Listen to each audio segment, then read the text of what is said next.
How does the RTX 2060 perform in Star Citizen? It's a popular GPU. Many people have got these, or they're so cheap now that if you've got an even lower end GPU, they're quite easy to pick up and upgrade to. Let's see how it does in Star Citizen. I've recently been testing these kind of mid to low end AMD cards, the 6600 and the 7600, and we found that there's this issue where basically, for whatever reason, whether it's bandwidth, whether it's, who knows, the actual amount of memory, the 8GB of those cards don't work very well in the cities, especially Lawville. There's these frame drops. So this card is basically going up against this. The 2060 has got 6GB, but as you'll see, that doesn't really seem to be an issue. Let's just, for a bit of context, compare this. Steal this from TechSpot.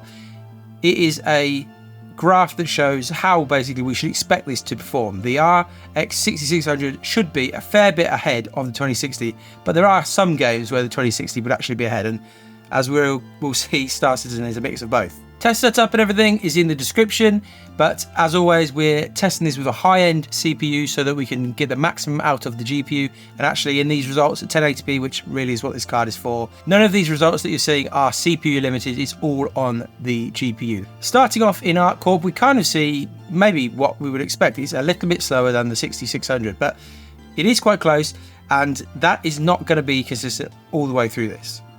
On the Orison roof, we'll see that the 2060, despite technically being a slower card, is ahead of the 6600. And it's hard to know exactly what's going on here. It could be the clouds, but who knows. What's interesting is that the 7600 is doing quite significantly better. So it could be, like I've talked about before, an architectural difference between the 6000 and 7000 series. Maybe the 7000 series just handle the clouds better. But the 2060 is doing well so far, and it's very pleasant to play this. Compared to the minimum spec GPU that I use, which is targeting around the 30 FPS mark in most areas of the game, the 1660, this is a big step up, and you can feel it when you're playing. It feels much better to play with this card, the 2060, than the 1660. Down into the city, this render thread scene that I test, we're seeing effectively we've swapped back again. So the 2060 is a little bit slower than the 6600. Out in space, this is kind of like a very pure test in some ways, because the GPU is really not doing a whole heap.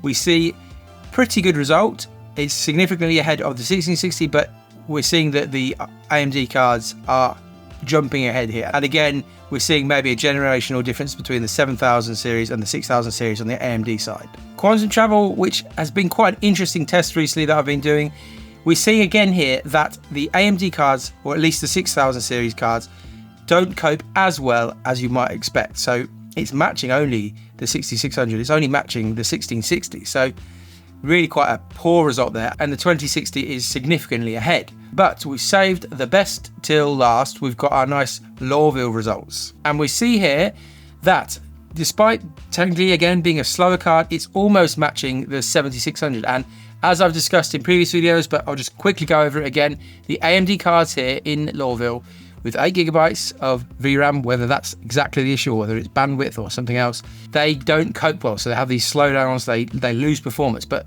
even with 6GB, the NVIDIA card, the 2060, just doesn't have the same sorts of issues, or at least not to the same extent. Any slowdowns are nowhere near as extensive as the AMD cards. So we're seeing really quite good performance in Lawville. And again, compared to the minimum spec GPU, the 1660, this is streets ahead. And I did make a video a while back comparing different frame rates, and what I found was that the difference between something like 30 FPS and maybe 40 is quite significant. It feels quite different. So actually going up to an average in the mid 40s in Lawville for this card does feel significantly better than the 1660. So overall, this card performs pretty well. If you've got one of these, you're pretty happy at 1080p. It trades blows with the 1660, despite the fact that it shouldn't really.